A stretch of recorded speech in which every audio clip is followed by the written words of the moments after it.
Remate, remate. Bueno, sí, tu paciencia.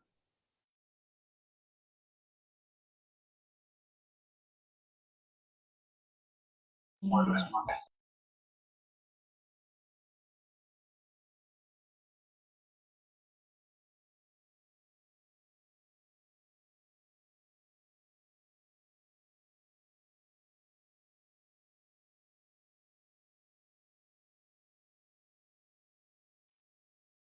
Bueno, viendo que no.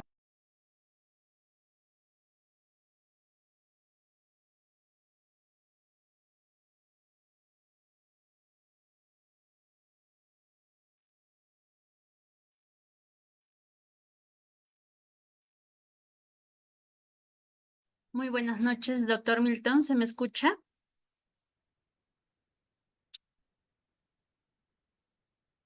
Sí, se escucha claramente. Muy bien, vamos a dar inicio. Bien, muy buenas noches, estimados participantes. Les saluda Miriam, soy la asesora académica del Centro de Capacitación, Consultoría Internacional Público-Privada Galeno. Esta noche vamos a dar inicio al diplomado en laparoscopía básica y sutura laparoscópica.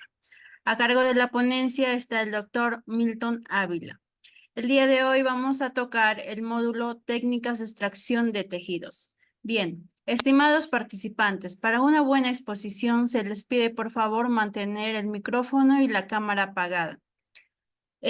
Aquellos participantes que todavía desean inscribirse en el diplomado o ya sea en este curso, aún lo pueden solicitar a través de mi número de WhatsApp, que lo estaré dejando en el chat de este Zoom y en el chat del Facebook. Sin más demora, esperando que sea muy provechoso para cada uno de ustedes, doy pase al doctor. Adelante, doctor. Muy buenas noches.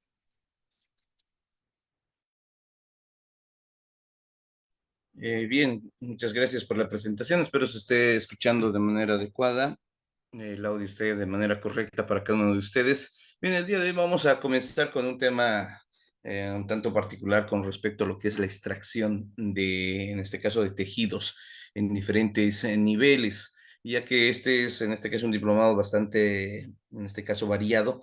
Y pues lo que vamos a hacer es dar un vistazo general de lo que se lleva en particular, ya, y haciendo hincapié sobre todo en este tema, ya, para dar un buen inicio, en este caso, de su curso, ¿no?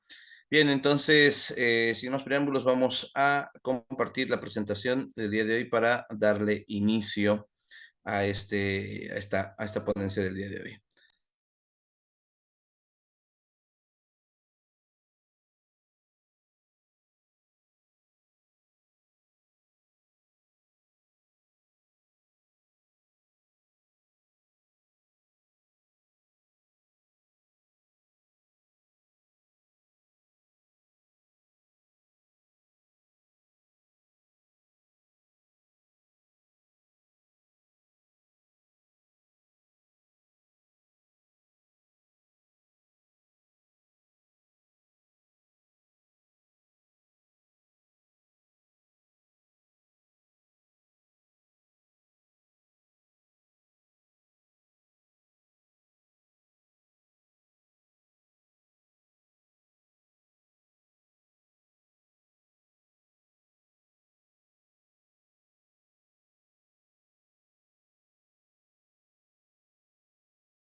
Muy bien, ahora sí, comencemos entonces. El día de hoy vamos a hablar de lo que es las técnicas de extracción de tejidos. Ya vamos a mencionar, en este caso, tópicos o puntos bastante importantes al respecto de este tema. Y bueno, vamos a revisar justamente los tópicos que vamos a ver a continuación. En este tema de técnicas de extracción de tejidos, pues vamos a considerar en este caso las consideraciones éticas y legales en la obtención y uso de muestras de tejido humano. Ya vamos a ver en este caso cómo es que se logra en este caso conseguir este tipo de muestras, ya cómo es que se realiza justamente la extracción, bueno, desde todo lo que es el enfoque ético y legal, ya las técnicas de exploración de tejidos en cirugía, ya obviamente las dos técnicas que llegan a ser la convencional y la laparoscópica, pues ya en próximas ponencias haremos más hincapié sobre lo que es la parte laparoscópica y pues las técnicas de extracción de tejidos en medicina diagnóstica, tal es el caso de lo que son las biopsias. Vamos a hablar sobre todo lo que es las biopsias de diferente tipo, ya y su clasificación como tal, las técnicas de extracción de tejidos en investigación biomédica, ya, estas con relación a lo que es ya segmentos un poquito más avanzados al respecto, ¿no? Y bueno, los avances y perspectivas en técnicas de extracción de tejido, esto con referencia más que todo sobre, más que todo a lo que es los donantes, ¿no? Entonces, la parte de lo que son los donantes de órganos, la compatibilidad, en este caso, que tiene que existir con respecto a lo que son los diferentes órganos, y bueno, con respecto a lo que es los grupos HLA, o sea, el antígeno leucocitario humano, bueno, la compatibilidad que va más allá de lo que es el 99, 99, 98, 99%, ¿no? Para que pueda, en este caso, resultar pues un trasplante pues sumamente adecuado, ¿no? Bueno, eso vamos a revisarlo poco a poco. Bien, entonces comencemos con este punto. Vamos a ver algunos aspectos éticos y legales ya de la investigación con muestras biológicas, pero más que eso, o sea, englobamos obviamente todo lo que es el contexto de lo que vamos a considerar el día de hoy como contenido mínimo, ¿ya? Y nos haremos referencia a lo que son los biobancos, ¿ya? Puesto que la finalidad, obviamente, de hacer una extracción de tejidos es, uno, el diagnóstico. En este caso haremos una extracción de tejido vivo por medio de lo que es la biopsia, ya para diagnóstico. En algunos casos, diagnóstico y tratamiento. La autopsia o necropsia, pues con fines, en este caso, investigativos, ¿listo? Y también obviamente de diagnóstico post-mortem. Y pues en este caso también habrá lo que es la extracción de tejidos ya para almacenamiento por parte de lo que son los donantes de órganos. De ahí la importancia de lo que son los biobancos y las colecciones de muestras biológicas, ¿no? Entonces, ¿qué incluye justamente todo esto dentro de lo que es el aspecto ético y legal, ¿no? Tenemos que ir revisando punto por punto. Las muestras biológicas de origen humano, pues las consideraciones ético-legales, ¿ya? Deben ser, en este caso, muestras que necesariamente deben ser registradas, ¿no es cierto? O sea, no pueden existir muestras que estén fuera justamente de un registro en particular, ¿ya? Eh, Tienen que tener, aparte de ello, pues los datos clínicos del paciente, ¿ya? Y pues debemos considerar los excedentes versus, en este caso, las específicas para investigación. Es decir, no podemos realizar una extracción de tejido en demasía, ¿ya? O en este caso también pecar por ser básicamente específicos y muchas veces tener errores con respecto al análisis mismo de la muestra por déficit justamente o por poca cantidad de tejido que se ha extraído, ¿no? Entonces, así también el soporte físico de información personal es bastante importante, ¿ya? La disociación versus la anonimización, ¿ya?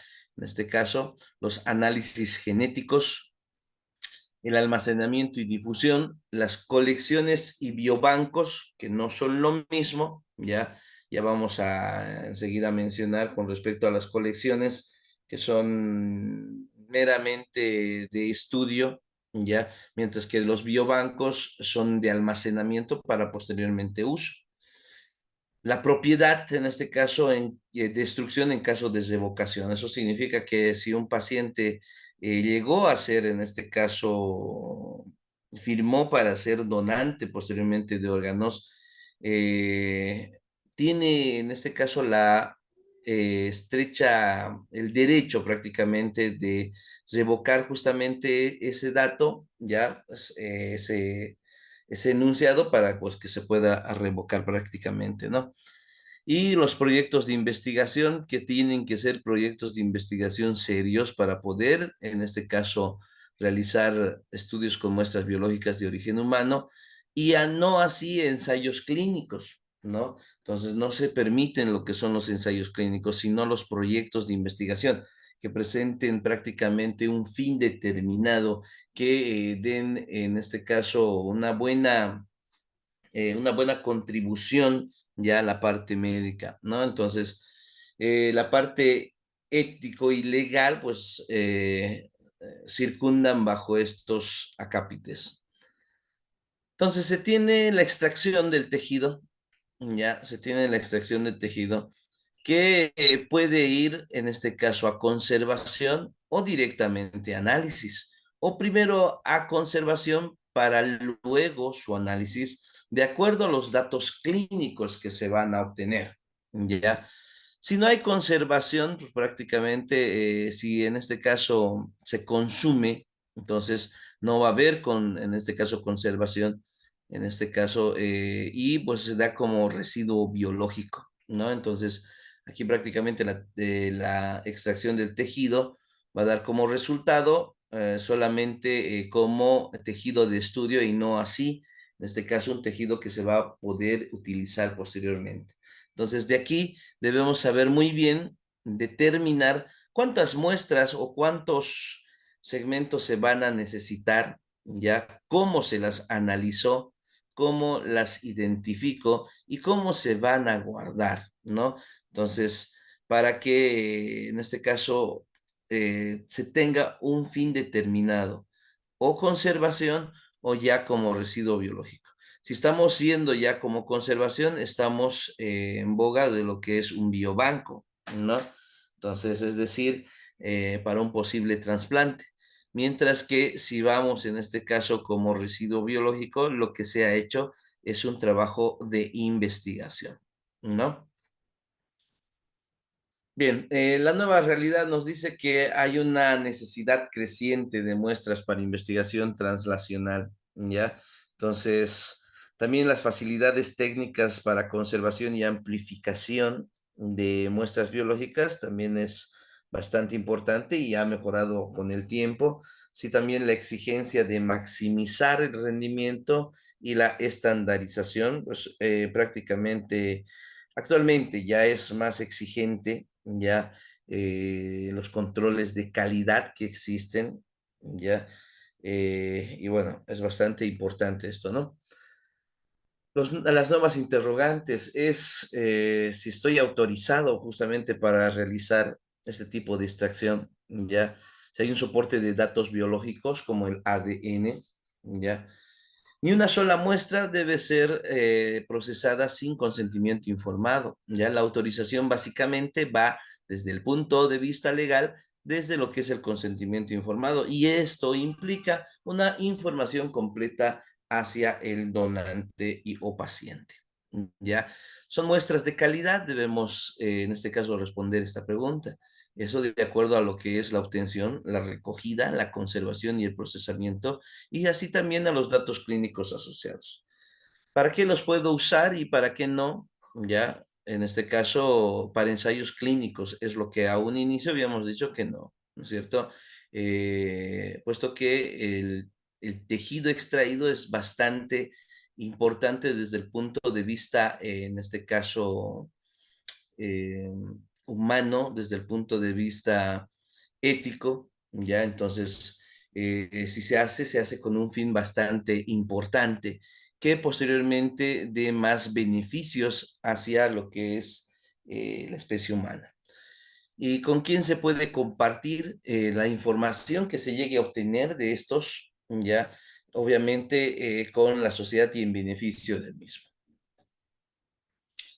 Entonces aquí nos trazamos una meta, un punto bastante importante, los biobancos, ¿no? Que son lugares de almacenamiento de órganos, ¿ya? De órganos que posteriormente, una vez que sean adecuados y en este caso clasificados adecuadamente, pues serán utilizados para posibles beneficiarios. Y dentro de ellos, pues habrá esos proyectos adecuados que surtan para este tipo de, en este caso, beneficio que tendrá, en este caso, el potencial paciente que necesite de los mismos. Entonces, mis muestras en un biobanco, pues será importante en este caso, pues sí, facilita el cumplimiento de las obligaciones éticas y legales, ya, puesto que ya las muestras no serán de otra persona, serán de la misma, asegura la calidad de las muestras y datos clínicos asociados, porque no estaríamos dependiendo, en este caso, de algunos datos erróneos de otros participantes en el proyecto, y pues garantiza la eficiencia en el uso de las muestras. Una herramienta para la investigación hacia la excelencia, pues claro que sí, no es una imposición legal, ¿no? Entonces esto se hace con fin de desarrollar nuevas, en este caso, nuevas herramientas en beneficio de la humanidad, ¿no? Entonces, para la investigación, esto con controles de calidad sumamente estrictos y no así una imposición legal que pues, se tenga que realizar, en este caso, con una implicancia que denote la presión, en este caso, hacia lo que es el personal de salud y el personal de investigación profesional. Entonces hay una historia reciente, pues que ya a partir del año 2000 existieron los primeros bancos, ya los biobancos, la red de bancos de tumores, por ejemplo, banco de ADN. En 2007 existió lo que es la ley de la biomedicina, ya, donde ya arrojan lo que es la definición de biobanco, ya, la ley 14/2007. En 2009 se da la creación de la red de biobancos, ¿listo? En este caso, el 2011, la red en este caso sobre biobancos, ya existe ya el 2013 un decreto, ya hay constitución y funcionamiento de los biobancos, esto ya en España, ¿no? En este caso estamos ante, en este caso, un país que ha desarrollado bastante esta serie de biobancos y esta serie de eh, prever ya hacia la población, pues un servicio de calidad, ¿no? Entonces, la ley orgánica 15 de 1999 también, que en este caso ayuda justamente a todo este proyecto, ya que es la de protección de datos de carácter personal. Pero dentro de esta, pues obviamente sabemos muy bien que las muestras de un mismo individuo y para un mismo individuo son pues las más adecuadas. Entonces, un biobanco. En este caso estamos hablando de un establecimiento público o privado sin ánimo de lucro que acoge varias colecciones de muestras biológicas de origen humano con fines de investigación biomédica, organizadas como una unidad técnica con criterios de calidad, orden y destino y con independencia de que albergue muestras biológicas de origen humano con otras finalidades. ¿Ya? En este caso, esto ya por definición nos dice que las muestras del biobanco podrán utilizarse en cualquier investigación biomédica y podrán cederse a terceros, ¿ya? Esto también es un punto bastante importante, un tanto contradictorio con las primeras premisas que se han ido mencionando. Bien, aquí debemos saber muy bien a qué nos atenemos con respecto de un biobanco versus colección, ¿ya? Miren, un biobanco en este caso nos va a dar fines, en este caso de un consentimiento informado ya trazado para cualquier investigación. Una colección solamente va para una línea de investigación y para un proyecto solamente para el proyecto como tal. ¿Ya? El uso de terceros para un biobanco está abierto, ¿ya? Mientras que cuando es de colección, pues se tiene que realizar un nuevo consentimiento informado.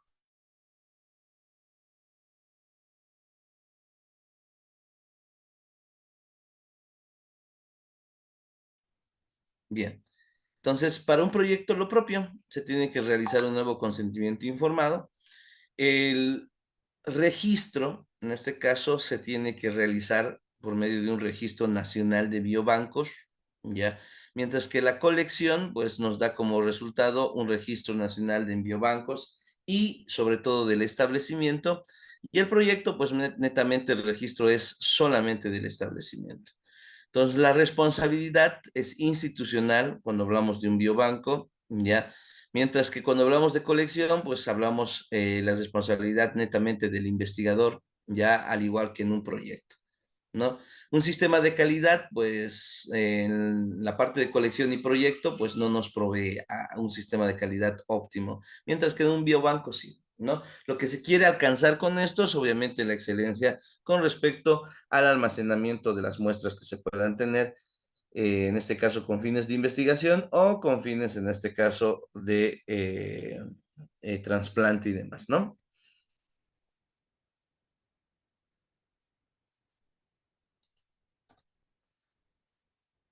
Bien, ¿qué justificación tiene el hecho de la existencia de los biobancos? Uno, armonizar e integrar las colecciones de muestras biológicas, ya que ya se encuentran justamente en el lugar.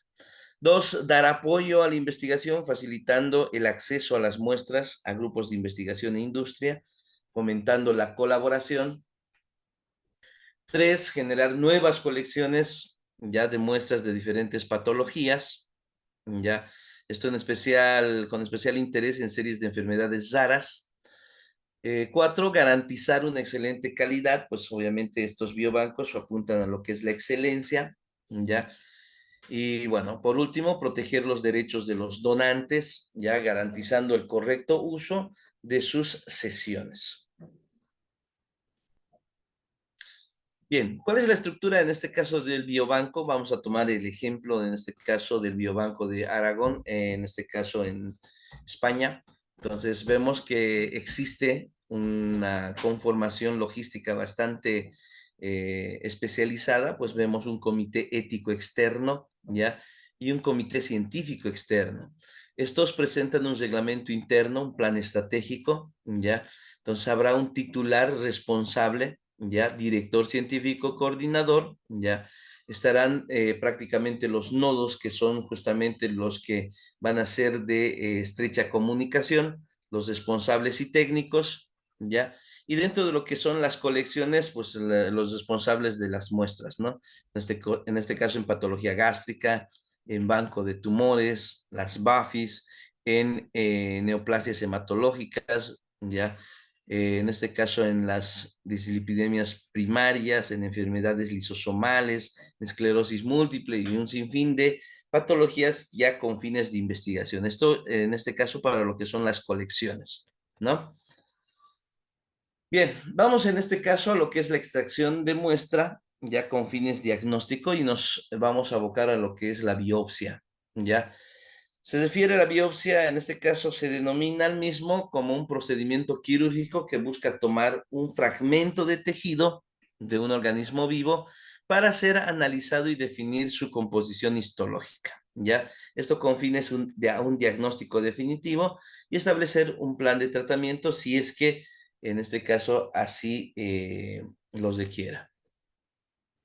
Entonces, antes de realizar la biopsia, se debe tomar en cuenta los siguientes pasos. Uno, la historia médica es bastante importante para poder dirigir justamente el estudio. La historia de la lesión, ya con respecto al tiempo de aparición, las características mismas que presenta, ya el examen clínico, ya en este caso ya la constatación de personal de salud con respecto a la lesión, el examen radiográfico y de laboratorio. Entonces, la filosofía general de cualquier biopsia se basa en un informe, ya, en un tratamiento quirúrgico, en el control, en la interpretación del informe histopatológico y en la elaboración del diagnóstico. Entonces, ¿qué se tiene que hacer durante todo este trajín? Determinar el tipo de lesión que presenta, puede ser en este caso inflamatorio, reaccional, sistémica o neoplásica. Segundo, determinar la forma de la lesión, ya que puede ser benigna o maligna, el tipo, grado o etapa en la que se encuentra. 3, el grado de dificultad de una biopsia, ¿ya? Si es que en este caso va con relación a la salud general del paciente, si es potencial el potencial de la lesión como tal, ya el tamaño, la posibilidad de acceso quirúrgico y su dificultad en general. Entonces, las indicaciones de la biopsia, pues se da en lesiones, por ejemplo, osteolíticas u osteoblásticas, en lesiones asociadas a dolor, ya, parestesia o anestesia, lesiones que interfieran con funciones locales, ya, lesiones de larga data, ya, lesiones que no corresponden que no responden, mejor dicho, al tratamiento, lesiones de crecimiento súbito, lesiones sin etiología aparente y lesiones pigmentadas o angiomatosas. Estas son las indicaciones que se utilizan para poder realizar lo que es la biopsia. Contraindicaciones, por otra parte, cuando no se realiza biopsia, es cuando hay estructuras anatómicamente normales, ¿ya? No se debe realizar la biopsia cuando la estructura es normal. Lesiones traumáticas, ¿ya? Lesiones inflamatorias y lesiones que sobrepasan su capacidad. Entonces, la historia médica es bastante importante. Esto por dos razones principales. Uno, el compromiso sistémico del paciente que se puede afectar o ser afectado, esto por el tratamiento del profesional, como hipertensión, coagulopatías o diabetes mellitus. Dicha lesión puede ser manifestación oral de una enfermedad sistémica, ¿ya? Como una agranulocitosis, una enfermedad de Crohn, úlcera, ya en paciente fumador crónico, ya entonces la historia médica, historia clínica médica, pues es bastante importante. La historia de la lesión, pues esto es lo que ya les había mencionado al inicio, pues para una biopsia es importante saber hace cuánto tiene la lesión, si ha cambiado de tamaño, si ha crecido bruscamente, si es así, cuál ha sido la tasa, o sea, cómo ha crecido prácticamente, en cuánto tiempo, ya la magnitud del crecimiento, si ha cambiado de carácter, es decir, la forma de la lesión, si a un inicio era circular, en otro sentido cambió de forma, era plano, levantado, posteriormente levantado, ya. Si tiene síntomas asociados con la lesión, si hay alguna razón para que esta lesión esté presente, ya. Golpes, por ejemplo, infecciones crónicas en el segmento, infecciones virales, ya, como es el caso de los condilomas, ya, por virus, en este caso, eh, por virus en específicos en este segmento, que es el papilomavirus, por ejemplo, o si tiene algún, en este caso, una asociación con un compromiso sistémico. El examen clínico, pues al descubrirse la lesión se debe examinar, se debe ver qué es lo que hay, ¿no? ¿Qué es lo que se tiene? Entonces debe incluir lugares, ¿ya? Donde hay, en este caso, nódulos linfáticos, ¿ya? Por ejemplo, son los lugares específicos más importantes a examinar, ¿ya? Y luego se debe ahondar posteriormente a la parte adjunta que existe en el lugar o la región en específico. Entonces, el examen incluye realizar inspección, palpación, percusión y auscultación, todo lo que se conoce en la semiotecnia. El examen clínico se debe realizar de la siguiente forma. Debemos localizar anatómicamente, en este caso, la tumoración, la masa. Debemos saber el carácter físico general de la lesión, ¿ya?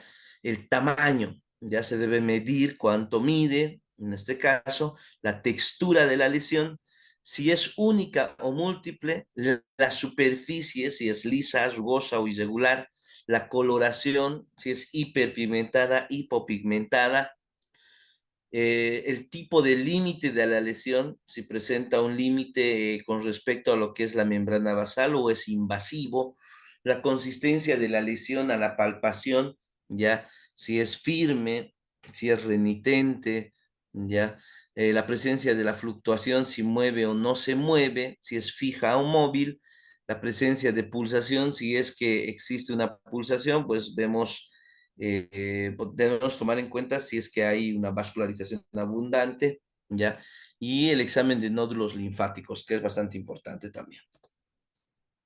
Los tipos de biopsia, pues que se dan es en este caso la citológica o citología, la biopsia aspiración, la incisional, la excisional, la biopsia de hueso, la por punción, exfoliativa y curetaje, ¿no? Hay diferentes tipos que se manejan.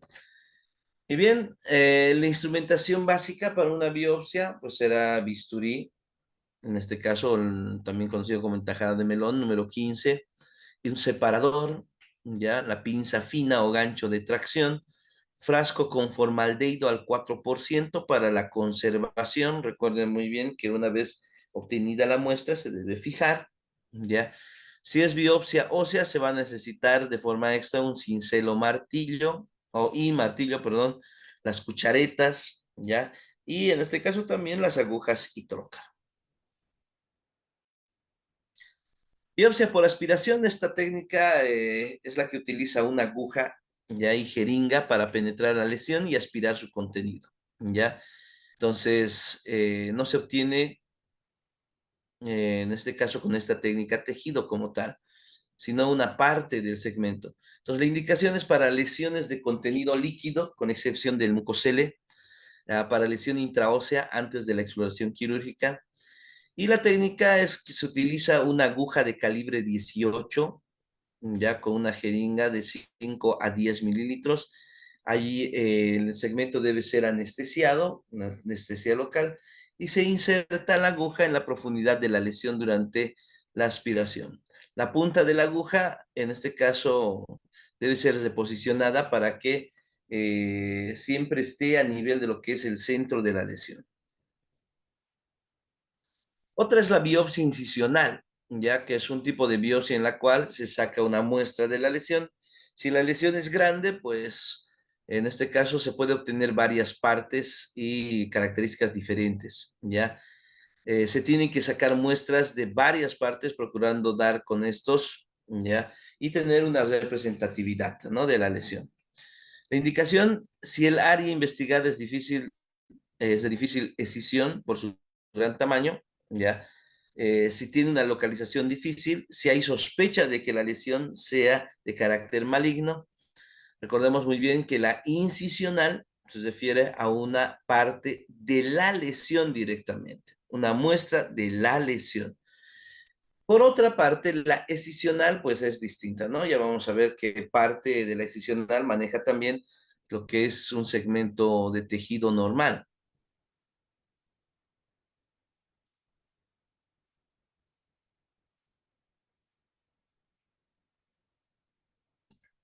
Muy bien. Entonces, ¿qué principios se maneja en una biopsia incisional? Debe realizarse con áreas representativas de la lesión. El sitio de la biopsia debe ser seleccionado en un área que muestre cambios completos del tejido. El tejido necrótico debe evitarse, ya que no es una muestra representativa. Y la muestra de tejido debe tomarse desde el inicio de la lesión, ¿no? Incluyendo la parte de tejido sano, ¿ya? Pero sobre todo el tejido de la lesión. Aquí por lo menos un 90% es en este caso un tejido ya con lesión, ¿no? En este caso el tejido de estudio. Y bueno, a veces suele en este caso estar menos de un 10%, en este caso tejido sano. En la biopsia excisional es la remoción total de la lesión con márgenes de tejido sano, ¿ya? Entonces, al realizar este procedimiento se debe tomar el perímetro de tejido sano para asegurarse de que hay una remoción total, ¿no? Del tejido, en este caso lesivo.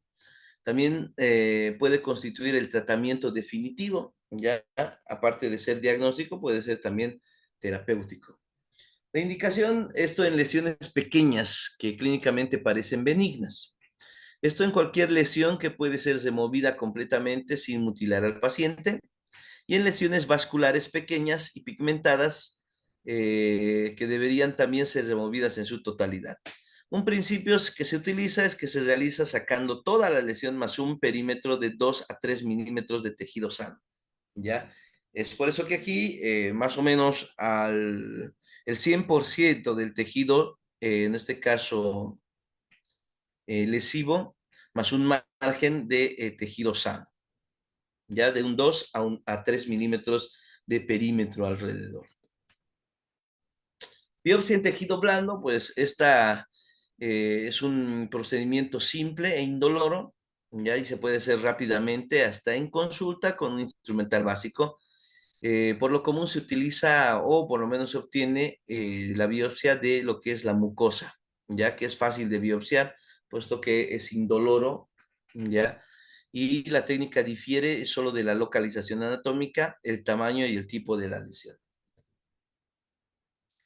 Entonces, se puede utilizar biopsia, en este caso, o perdón, anestesia, se puede utilizar anestesia como principio, ¿ya? Esto para la estabilización del tejido, ¿ya? La hemostasia para realizar la incisión, la manipulación del tejido para su identificación de márgenes quirúrgicos, ¿ya? Se debe realizar un cuidado adecuado de la muestra para luego cerrar el segmento de donde se ha obtenido y pues una consignación en ficha. La biopsia en tejidos duros, como es el caso de tejido óseo, ya, o en este caso parte de lo que es tejido óseo y odontológico, pues se puede realizar una biopsia de este tipo de tejidos, ¿no? Las lesiones intraóseas son más comunes de encontrar, son las granulosas y los quistes, ¿no? Entonces eso se puede encontrar en las lesiones intraóseas. Son encontrados como hallazgos radiográficos, ya que llegan a ser asintomáticos.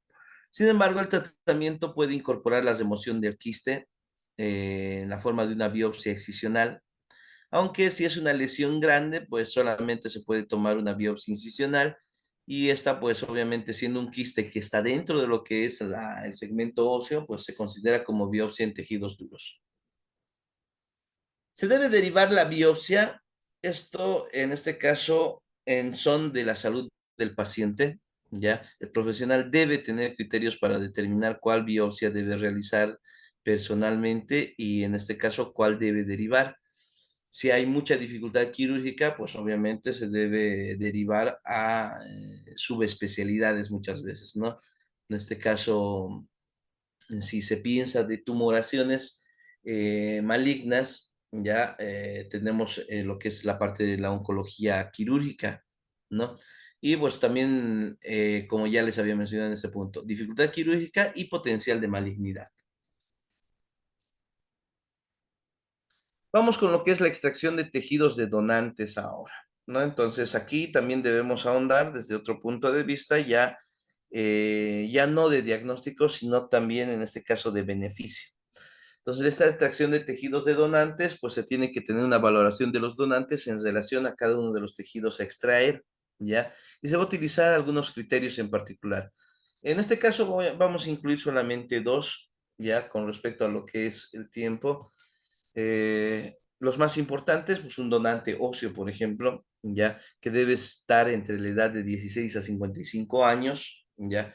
Tiene que tener, en este caso, o sea, debe haber ausencia de tratamiento crónico, ya con esteroides orales.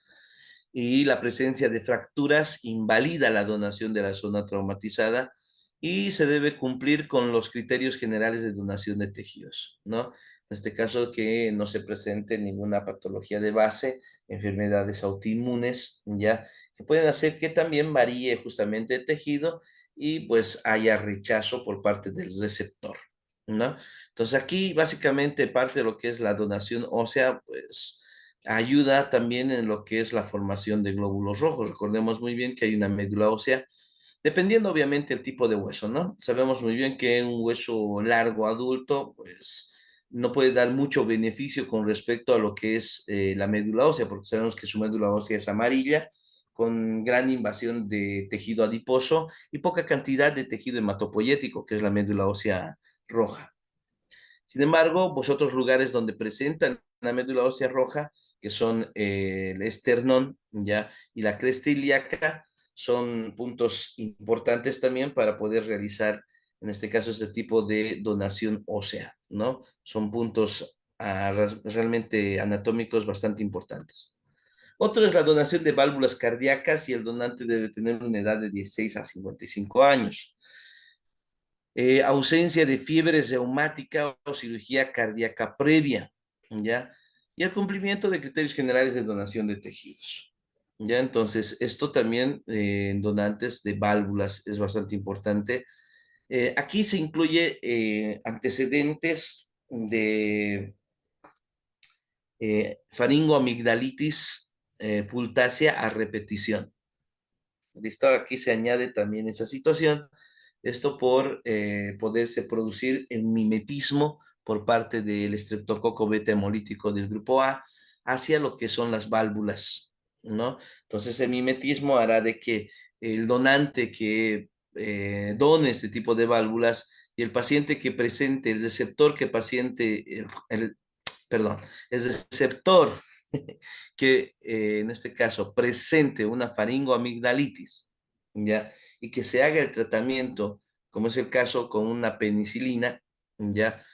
La penicilina va a actuar sobre lo que es el segmento lesivo, que es la amígdala, ¿ya? Pero también va a actuar a nivel valvular, ¿no? Lesionando obviamente las válvulas que van a estar recientemente, en este caso, instaladas, ¿no? Entonces, eso también es bastante importante de conocer. Técnica de extracción multiorgánica clásica. Hay bastante técnicas en este caso que se deben conocer y lo vamos a conocer también a medida que se vaya pasando este diplomado. Entonces, nos referimos a la técnica de extracción multiorgánica que se ha descrito por el grupo STARS en 1984 y desde ahí ha tenido una amplia difusión, ¿no? Han existido algunas modificaciones al respecto, pero pues por el momento se mantiene una línea en particular. Esta técnica se basa en la disección de todos los pedículos vasculares, ¿ya? De todos los pedículos vasculares de los órganos que se van a extraer, ¿ya?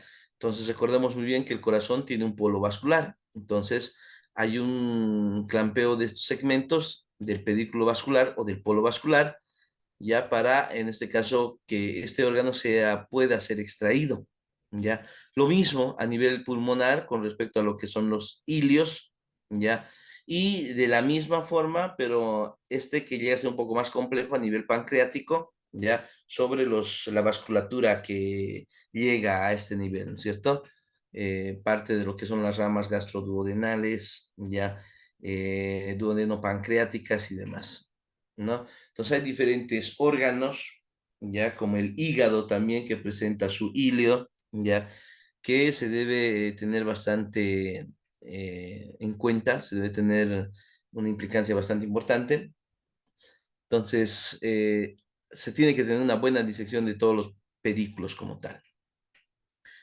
Entonces, previamente a su perfusión, ya esto para que la extracción se efectúe en un corto intervalo de tiempo después de su perfusión. Entonces, la estrategia debe ser organizativa y ahí tiene que tener técnica, ¿ya? En general, esta técnica se lleva a cabo por equipos independientes para cada órgano.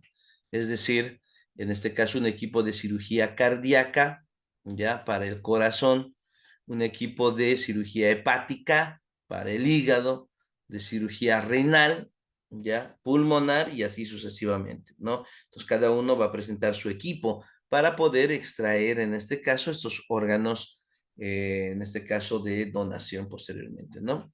Del donante. Se puede realizar una esternotomía, ya que es en este caso la incisión a nivel de la línea media, desde la horquilla esternal hasta la apéndice gifoides, ya, y sobre el borde anterior de lo que es la clavícula, ya, respetando también el borde anterior del músculo esternocleidomastoideo. ¿Listo? Haciendo en este caso estos colgajos y apertura del lugar, teniendo una ventana óptima, que es la ventana cardíaca, ¿ya? Y también la laparotomía, ¿ya? Sifopubiana, que también va desde el apéndice gifoides hasta lo que es la sínfisis del pubis, ¿ya? Entonces aquí puede haber o no ampliación subcostal, ya que se refiere en este caso a la sección de los segmentos costales, condrales o condrocostales, ¿ya? Y en este caso puede ser, en este caso, hacia un lado o de manera bilateral, ¿ya? Y pues aquí se accede a todos los órganos tóraco-abdominales, ya todos los órganos. Entonces aquí, después de liberar, en este caso por técnica, en este caso quirúrgica, aquí después de liberar, por ejemplo, a nivel del abdomen, vamos a dar un ejemplo a nivel abdominal, después de liberar la vesícula de cualquier adherencia peritoneal, se introduce un dedo dentro del foramen de Winslow, ya, el foramen de Winslow, para buscar una arteria aberrante procedente de la arteria mesentérica superior. Este solamente es un ejemplo de cómo se van liberando los diferentes pedículos, ¿ya? Entonces, a nivel abdominal, damos un ejemplo de técnica quirúrgica, ¿ya? Que se utiliza justamente para la extracción del hígado, ¿no? En este caso, entonces, lo primero que tenemos que ubicar es el epiplón menor, ¿ya? Obviamente después de liberar, ¿ya? La vesícula, después de liberar, en este caso, al hígado, de los diferentes ligamentos que presentan, ¿no? El ligamento hepatocólico, hepatorrenal, el ligamento gastrohepático, también conocido como epiplón menor, ¿ya? El ligamento redondo. Entonces, una vez que se libera, ¿ya? En este caso, se busca este foramen, que es el foramen o hiato de Winslow, ¿ya? Que es la entrada a la transcavidad de los epiplones, ¿ya? Para buscar alguna arteria aberrante procedente de la arteria mesentérica superior. Recordemos, ya que habíamos mencionado que para este tipo de técnicas de extracción, ya sobre todo, bueno, ya sea de nivel torácico o abdominal, se tiene que buscar el pedículo vascular, ¿cierto? Entonces, lo primero es en este caso, el clampeo de estos segmentos vasculares. Y pues aquí haciendo un ejemplo, en el abdomen nos podemos encontrar con un sinfín de variaciones. Por ejemplo, la arteria mesentérica superior, en este caso está presente en un 17% de los pacientes y discurre por la parte posterior de la vena porta. Puede haber una segunda anomalía arterial para el lóbulo izquierdo, que procede de la arteria gástrica izquierda, que también debe ser identificada. Este es un ejemplo, como les había mencionado. Bien, entonces aquí, ¿qué es lo que se realiza para el segmento abdominal? Por ejemplo, ya estamos para la liberación de lo que es el segmento hepático, ¿ya? Entonces, se utiliza una maniobra, ya la maniobra de Coger, ya, que es mediante la sección del parieto cólico derecho, ya se moviliza ampliamente el colon derecho y se realiza una maniobra de Kocher, que no es nada más que el repliegue del duodeno hacia el lado izquierdo, ¿no? Entonces, esto para visualizar, en este caso, el segmento vascular, ya la arteria mesentérica.